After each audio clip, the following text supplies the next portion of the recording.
Olá, eu sou a Petra, eu sou estudante de Relações Internacionais na UFRE e bem-vindos ao canal Aprendendo Senhoras.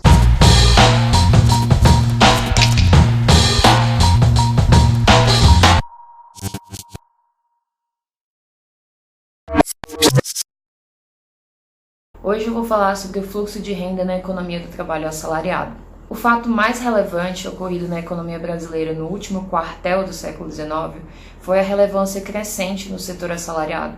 A massa trabalhadora antigamente era composta por escravos e, com a abolição, o sistema assalariado começou a se estruturar em maior escala e colaborou na formação de um Brasil de economia de mercado interno. A renda bruta da unidade produtiva é dividida em dois grupos gerais: a renda dos assalariados e a renda dos proprietários. A renda dos assalariados é gasta quase que por completo em consumo, ou seja, em roupas, em mercadorias, em comida e etc.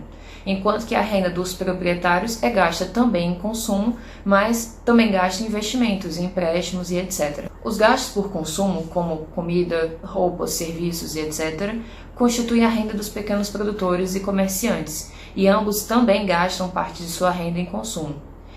Então, necessariamente, a soma de tudo consumido deve exceder a renda monetária exportadora. Agora, suponhamos que ocorra um impulso externo. Aumentando a massa de salários pagos, aumentará automaticamente a demanda por itens de consumo e a produção destes deve se expandir facilmente, já que existe mão de obra em terras produtivas. Desta maneira, o aumento do impulso externo atua num setor da economia que utiliza mão de obra assalariada. O aumento da produtividade é um efeito secundário do impulso externo e é manifestado fora da unidade produtora exportadora. E a massa de salários pagos no setor de exportação passa a ser o centro da economia de um mercado interno. O impulso externo de crescimento se diagnostica a princípio com a elevação dos preços de produtos exportados, que se transformam em maiores lucros, e os produtores usam esses lucros para aumentar as plantações e investir.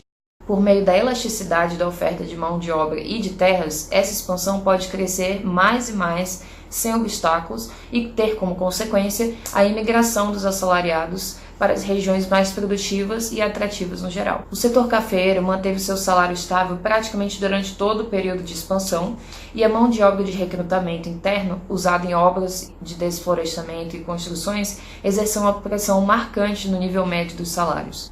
Essa estabilidade do salário médio real no setor de exportação não necessariamente expressava que o mesmo aconteceria no resto da economia. A mão de obra ia sendo absorvida pelo setor exportador e a importância deste centro da economia ia aumentando. Conforme os fatores do setor de subsistência iam sendo absorvidos, o salário real médio se elevava, já que o fluxo monetário era menor. A população ia crescer junto muito mais rapidamente no setor monetário em relação ao conjunto da economia. Portanto, a massa dos salários monetários, que era a base do mercado interno, crescia mais intensamente que a escala global. A melhora dos preços ocorria principalmente devido à produtividade da economia cafeeira, que também podia resultar na maior eficiência dos transportes, abertura de melhores terras e etc. Essa melhoria ocorria em períodos de altas cíclicas.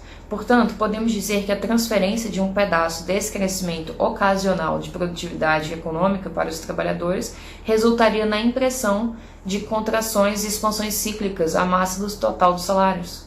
Como os salários oferecem uma resistência maior à compressão do que os lucros, a economia tinha melhores condições de reagir no período de baixa cíclica. E aí, gostou do vídeo? Então assine o canal e dá aquele joinha.